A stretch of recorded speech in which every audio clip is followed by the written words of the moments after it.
We are live. Hello, everybody. Good morning. I'm Charlie Holmberg here with Jason Kirk to bring you First Draft Friday, a bi-weekly live chat via Authors AI. Today, we'll be talking about working with an editor, a la the secret sauce of editing. So I'll just go ahead and introduce myself. I'm Charlie Holmberg. I write fantasy and romance. I am internationally published, and I am an Amazon and Wall Street Journal bestseller.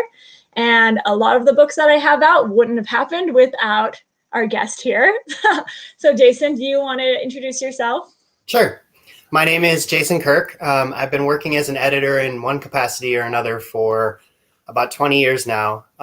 Most recently with a science fiction and young adult imprint that has published a number of Charlie's books. In fact, Charlie and I have worked on, I think we figured out 10 books together now. Yep. And it's been great. So I'm really excited to talk about, why and how to make the best use of your work with an editor. And it's good to be having this conversation with Charlie in particular, because we've worked so much together. And she's, as a well-established author with maybe 12 books published now, you should be a great kind of foil to some of these things that we talk about, because you've been through it from one side, from the author side. So thanks for joining us. Happy Friday. Yeah. And I would say that I've actually been orphaned twice as an author. That's when your editor leaves your publisher and you have to get a new editor. And if they don't like you, then you're kind of screwed. And so that happened right after my debut novel. And I had no idea what that meant. But fortunately, Jason was my new editor and he took me under his wing and it worked out. So I feel like I missed a bullet. Okay, so we're talking about, the secret sauce of editing. So why this topic? Yeah, that's a good question to start with. I am firmly convinced that everybody needs an editor, even editors. And that's not just sort of stumping for what I do for a living, but, this is probably true in any art form where none of us can see our own work the way others will see it. And that's why it's really important to bring an editor in. Now, that said, time with an editor, as experienced authors can tell you, is really valuable time. And there are better and worse ways that you can make use of both the time that you have and the things that you learn from that process. So we'll be talking today about sort of the before and after of working with an editor, sort of how to know when you're ready, and then how to make best use of the things that you learn on an ongoing basis for successive books. Mm-hmm. And then I will be here to support all of your comments because I have been thoroughly edited by you. Again, I sort of indicated why I'm really happy to talk with you about this. There are probably 4 or 5 authors that I've worked with on 5 or more books, and you're one of them. And so, again, our mutual experience as well as our independent experiences should help to round out this topic pretty well. Mm-hmm. Awesome. So Jason was kind enough to make us this little cheat sheet, and I am going to put up the link for that on our video. And this is basically a handout that asks you, are you ready for an editor? And it has 5 beats on it that I would love to go over with you. And so your first one is raise the stakes. So what are we talking about? Yeah, so any author like yourself who's worked with me before knows that this is practically my mantra as an editor, particularly in series with regard to, what book 2 should do over and above what book 1 did. But this is true within any book as well. So again, authors who work with me will hear me continually say, raise the stakes. And what I mean by that is readers are, so to speak of it sort of conversely, readers are not going to be very interested in in characters who don't have a lot to gain or lose. So the idea with this is that in the spirit of making sure that your manuscript is as good as it can be before you work with an editor, in order to make sure that your time with an editor is the most valuable, you want to go through a number of these tips, and there may be others as well, to make sure you've done everything you can on your own so that you are most fit and most ready, or your manuscript is, when it comes time to edit. So raising the stakes is one of them. And I encourage you to review for all of your characters, what do they have to gain and what do they have to lose in the course of the story. And anything that doesn't sound impressive or compelling or worth the characters making important decisions for probably needs to have the stakes raised. So that's what it really boils down to, is making sure that each character has something to gain or something to lose, or ideally both, that is compelling, that's going to motivate that character's choices, and that's going to keep readers interested. Yeah. Honestly, as far as novels go, I feel like that's the number one thing that you want to see. And I'm getting some echo on my side. Can you hear me echoing, or are you good? It sounds good. Okay, great. So I just want to talk about a novel that Jason was really hands-on with me for, was my book, The Fifth Doll. And you really, really pushed this for me about having the constant conflict. And I remember reading your edit letter, and you said, okay, so at the 25% mark, and at the 50% mark, and at the 75% mark. And I was like, I have never actually looked up the percentages of my book to see what happened there. And I thought it was really interesting. I'm like, oh, like I need to have like this, like the strong beats basically through this story. And actually, that's something that's really interesting about Authors AI. So if you guys are familiar or not familiar with Authors AI, we have this really cool artificial intelligence called Marlowe, which will basically read your manuscript for you and tell you so much information about it. And one of the things, probably the thing I like the most about it, is that it will actually outline the beats of your story. And it'll tell you, here's where the high points of your action are. And so it's so nice to have maybe even just a rough draft and to run it through Marlowe, and then she'll tell me where my gaps are. And so since Jason, unfortunately, isn't my editor anymore, I feel like she's just Jasoning for me to tell me, hey, this is a 75% mark. You don't have anything. And yeah, I got to step it up. So it's been really nice to have her as I mourn my loss of Jason.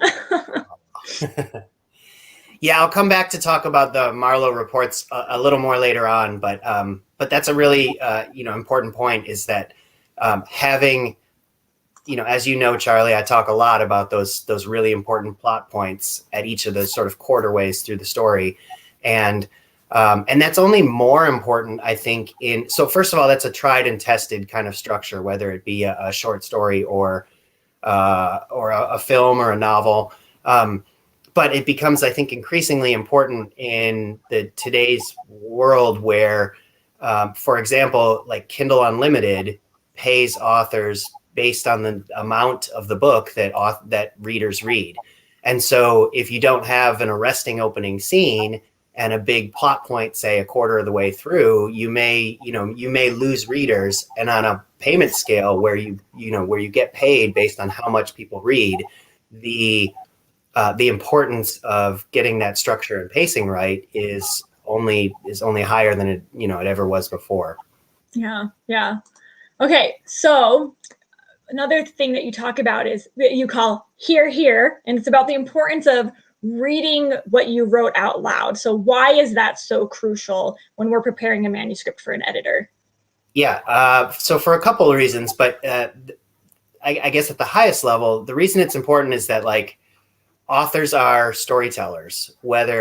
Most authors are storytellers, whether they're writing fiction or narrative nonfiction, or I suppose narrative poetry, even for that matter. But and so there are various ways to tell a story. You could tell it in a graphic novel, you could tell it in a motion picture.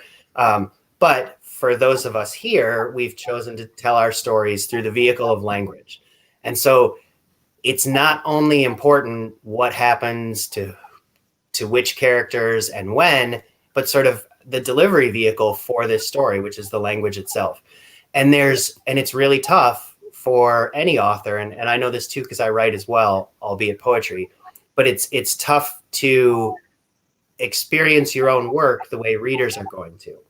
And so no matter how readers sort of consume your story, whether they're reading it on a screen, on paper, hearing it in an audiobook, regardless, again, the language is the vehicle that you're telling this story through. And so while we can never, as writers, you can never divorce yourself really from your own work, you can try and create some of that remove by hearing what your work sounds like. And that could be reading aloud and recording it and hearing yourself back. Or I'm a big fan of asking others to read passages of your work to you, to give you a sense of how, no matter how well you think you've constructed a sentence, if it gets lost in someone else's mouth or in someone else's brain, that's not going to deliver the meaning in the sentence and ultimately the story that you want to give. So authors I'm working with that try this for the first time often have this like wild watershed kind of moment. And many of them will never skip this step again because of how much they learn about how their own story sounds. And so I know, like in your case, Charlie, most if not all of your books have been published in audio as well, mm-hmm. and I know you've at least dipped into those recordings. So I'm curious to hear from your perspective, like what might you have learned from hearing at least a professional narrator read your work? Yeah, because it comes across so differently when somebody else is interpreting it. With Followed by Frost, I've listened to the audiobooks, and audiobooks are so great, and then they're so awful at the same time, because I'll read passages out loud to myself, but I'll never read an entire novel out loud to myself.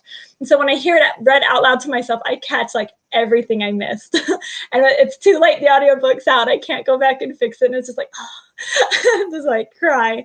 I almost feel like a good stepping stone in between that, especially when novels are so long. I'm sure you've heard of this, where people put their manuscripts in a different font and then reread it, because it forces your brain to kind of restart and read it new. So like that's a great tactic there. And actually, I just got to write a short story for Brigham Young University, and they wanted us to record audio for it. So I'm not an audio narrator, but I went ahead and did it. It was only a 4,200 word story. And I had actually read the story out loud once before, but actually reading it out loud, like in the audio, and I'm like trying to do voices and inflections, I totally caught where I had like repeated words really close to each other, or where I stumbled over a sentence that I'm like, oh, and I have the choice. Okay, do I go back and fix this and re-record this story, or do I just like fudge it and keep going? But you definitely hear you catch so many more things that your writer brain has become numb to when you can hear it out loud. Yeah. Anything like even the change of font, anything that sort of knocks you out of your kind of authorial comfort zone, or, your singular vision about your own work is a great idea. And I like the example you gave. It's like, did I really say actually 3 times in that last paragraph? You might not notice it on your screen or in your traditional font, but you certainly will when you hear it. Yeah, definitely. So the third thing on your handout is seek your blind spots. And this is something that's actually come up a lot in conversation with authors. So what do you mean by seek your blind spots? Yeah, I mean, I very much mean to sort of seek it out. And so this is like, I think most of the industry is particularly more sensitive to this recently, although I'm going to kind of abstract the idea at the end as well. But the idea is that, if you are writing characters who do not have the same history as you yourself, inevitably those characters should and ideally will experience the world in a way that you as the author do not. So whether maybe the character is of a different race, a different religion, grew up in a different country, whether it's fictional or realistic than you did, and or may have different abilities, like the list goes on. But the idea with this is that we each have our own personal history only.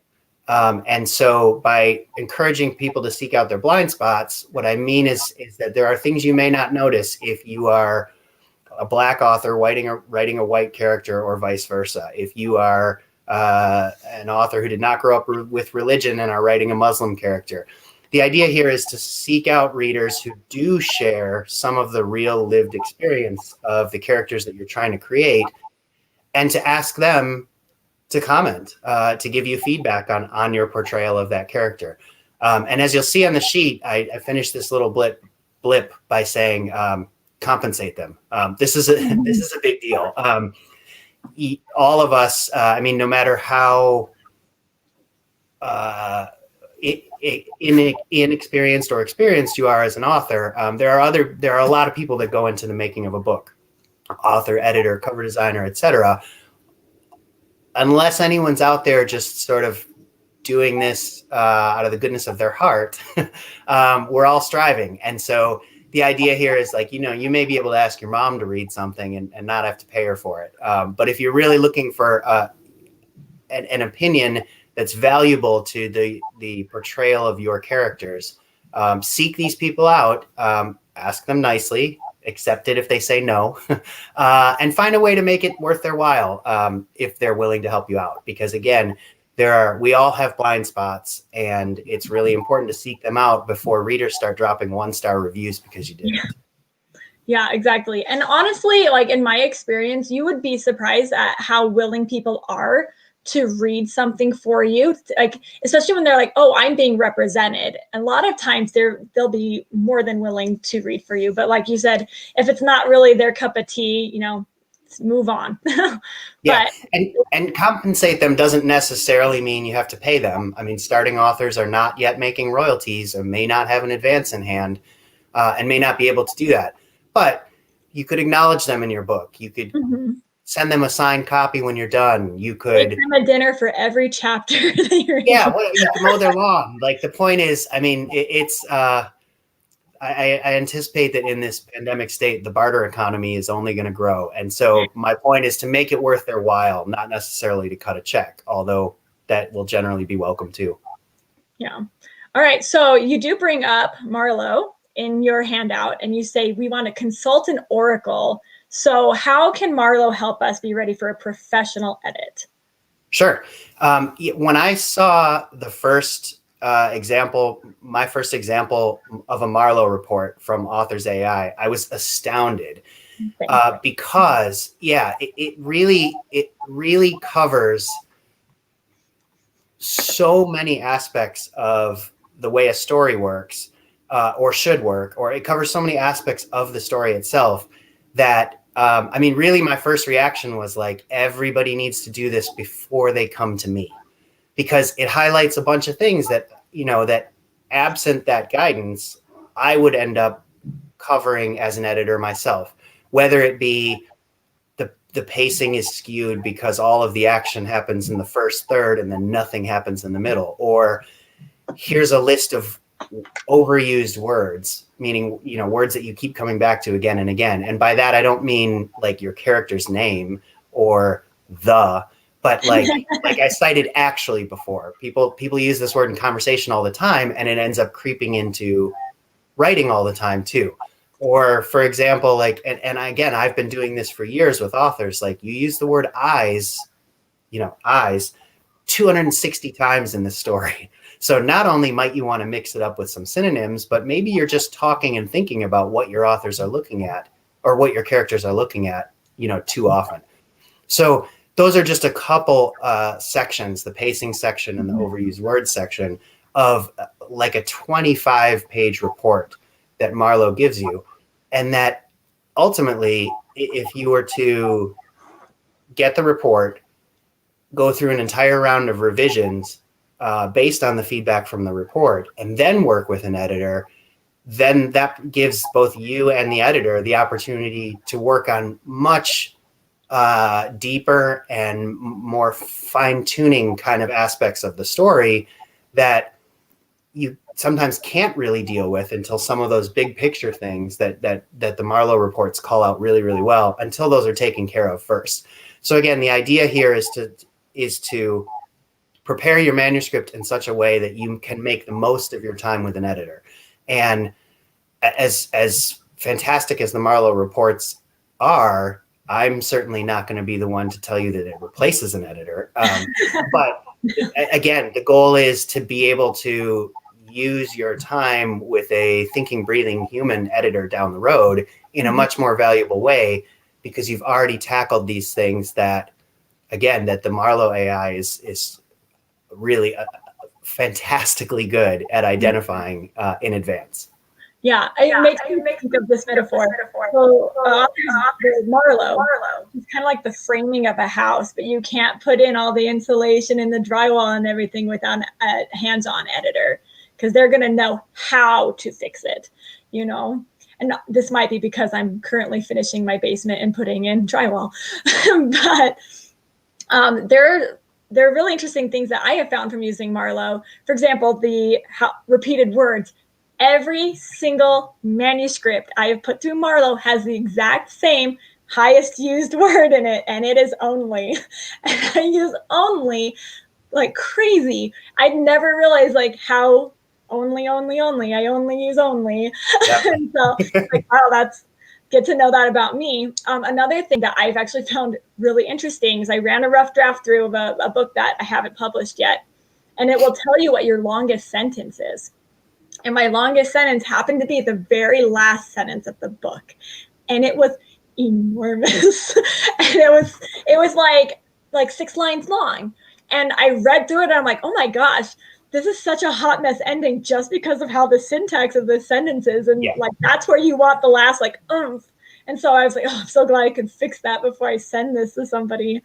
Or they tell you how much dialogue, not only how much dialogue your book has, but how much is considered good for a bestseller. So it's like, oh, you have 18%, you want 21%. I'm like, okay, I'm going to add a conversation. You know, so that's really, sorry, that's really valuable too. I forgot. I didn't list all of the sections of the report, but I actually just finished editing a book that when it came to me, it was probably 75% dialogue. And so, really high.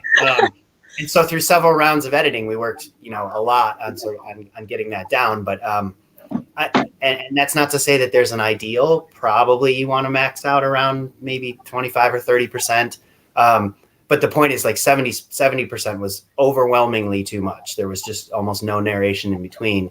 And that's yet another of the things that Marlowe will identify for you and that you can work on revising, again, before you come to an editor whose time with you as an author can and I would argue should be spent on deeper things once that kind of stuff is covered. Yeah. Mm-hmm.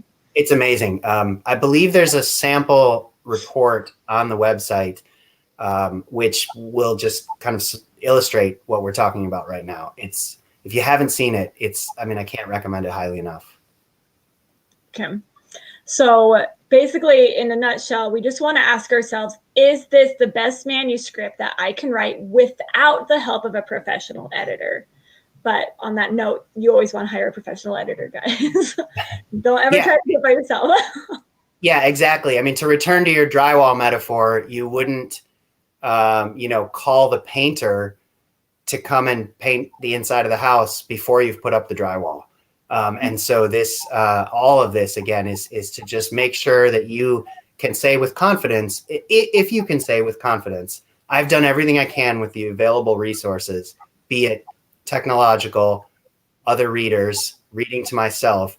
If you can honestly say, I can't make this any better on my own, that's the time to bring an editor. Yeah. Especially, yeah. So we have all this information. Okay, here's what I'm going to do before I hire an editor. But then once you have an editor and once you're working with editors, you have this idea of teaching an author to fish, right? And so that's the idea that by working through a professional editor, we learn more self-editing tactics so that we can start being better and better and better on our own. Yeah. So that's that.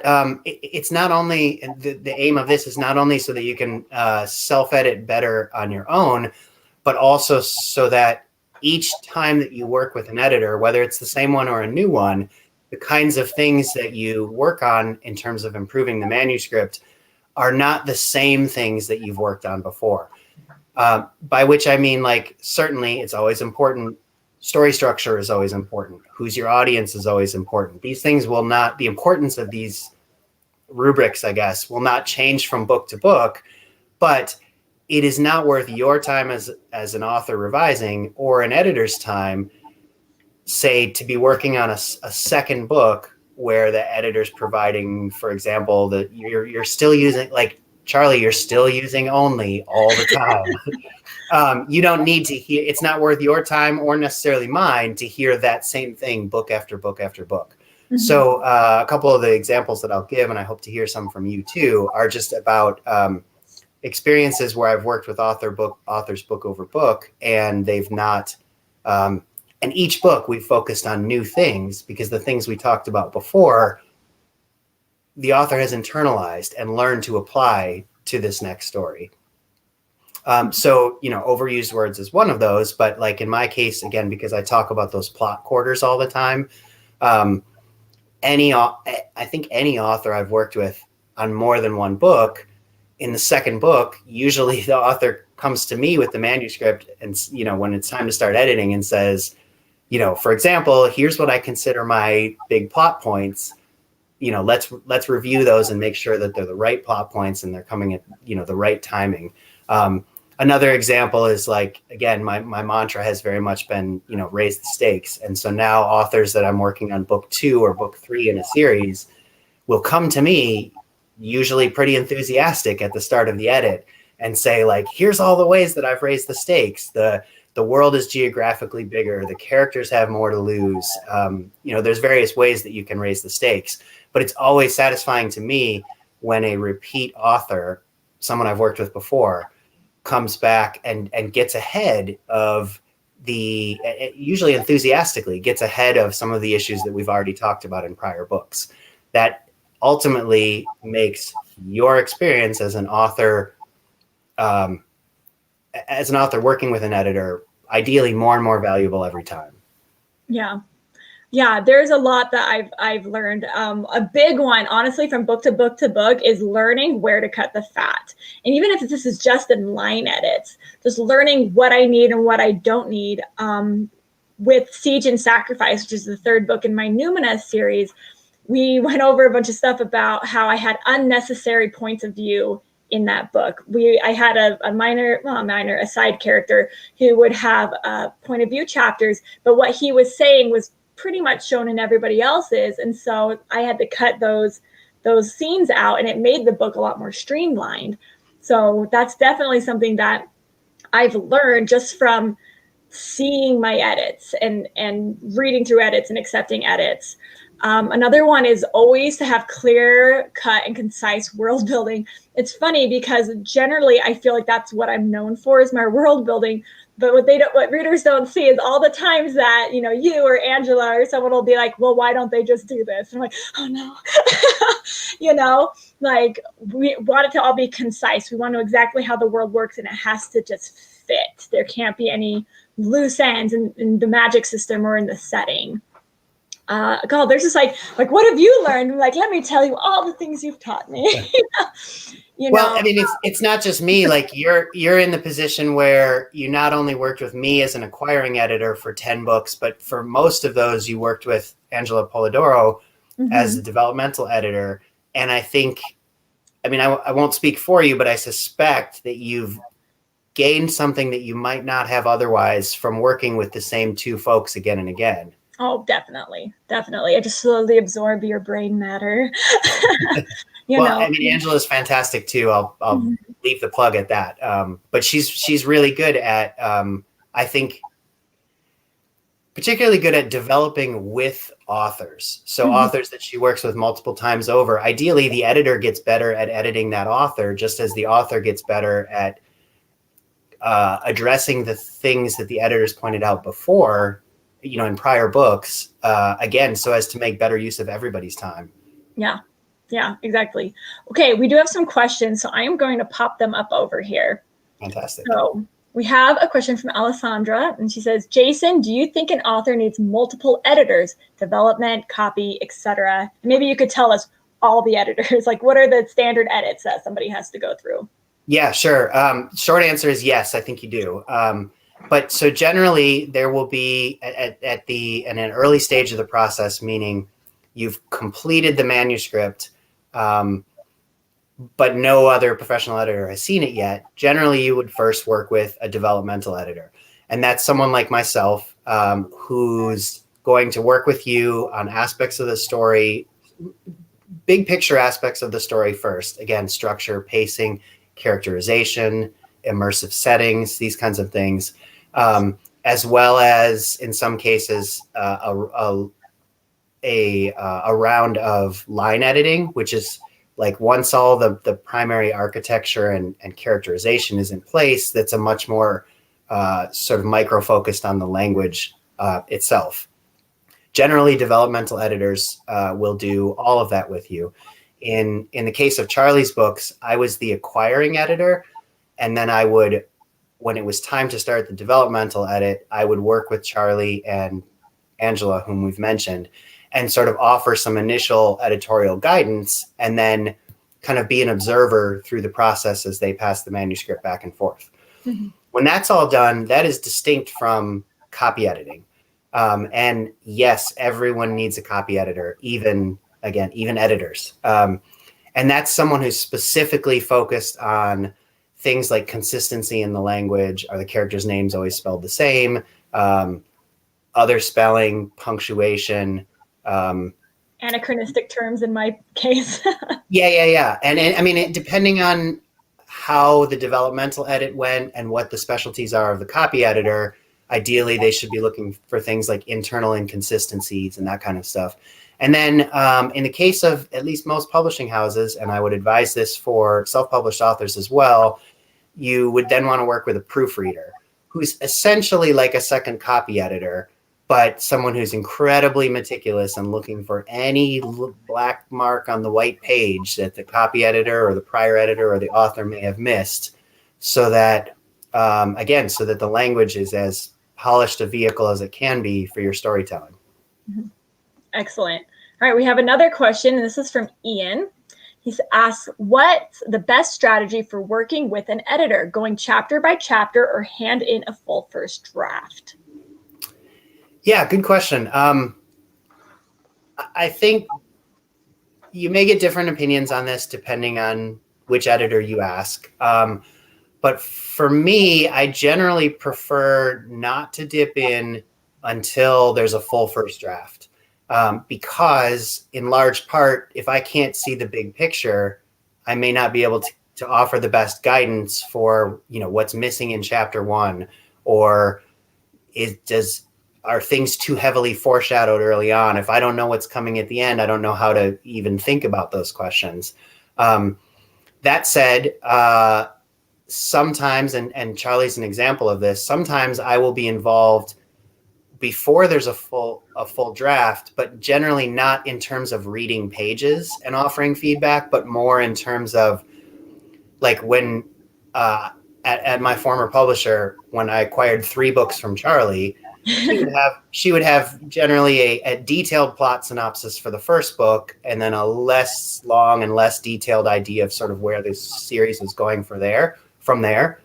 So then, like, when it came time to write book 2, we would sometimes brainstorm a little bit about, like, based on where book 1 ended up, these are some ideas of where book 2 could go. So sometimes there's kind of an editor involved in the story development stage before there's a manuscript.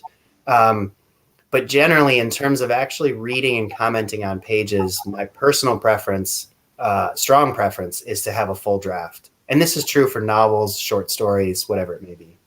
Yeah. And I would say if you do want chapter by chapter feedback, that's a great thing for beta readers or a writing group to do for you. And so like I have actually 2 different sets of beta readers. I call them my alpha readers and my beta readers. And sometimes I send them a whole manuscript. Sometimes I'll send it to them chapter by chapter. And even though they're not a professional, a lot of times they can still see things like, I don't like this character, or I didn't understand what happened here. And you can get that chapter by chapter feedback so that maybe if you do have something broken early on, you can fix it before you end up with that for the whole novel. Yeah, and those are your readers. I mean, unless you're trying to sell your book only to professional editors, your friends, family, other readers of the genre are really the people that you're ultimately trying to satisfy. And so bringing some of them in advance is priceless. Yeah. Awesome. Well, we are out of time. Jason, thank you so much for coming on here and telling us all about this beautiful world of editing. Absolutely. We did talk a little about Marlowe, which is our artificial intelligence manuscript evaluator. If you want to check her out, you can get a basic report for free. You can just visit her on Authors AI, and I have that URL up on our screen right now. And you can check that out. You can look at the pro reports too if you want. And, if you want to find an editor, Jason, where could they find you? I'm working on my website at the moment, but you can find me on Facebook, Twitter, or Instagram. I'm at Brasswax on all three. Because he plays the trumpet. Yeah, brass like a trumpet and wax like vinyl. Yeah. And then if you guys want to check out me or any of the books that Jason fixed for me, you can find me at charlienholmberg.com and also on Amazon. So thank you guys for joining us for First Draft Friday, and we'll see you in 2 weeks. Thanks, everyone. Have a great weekend.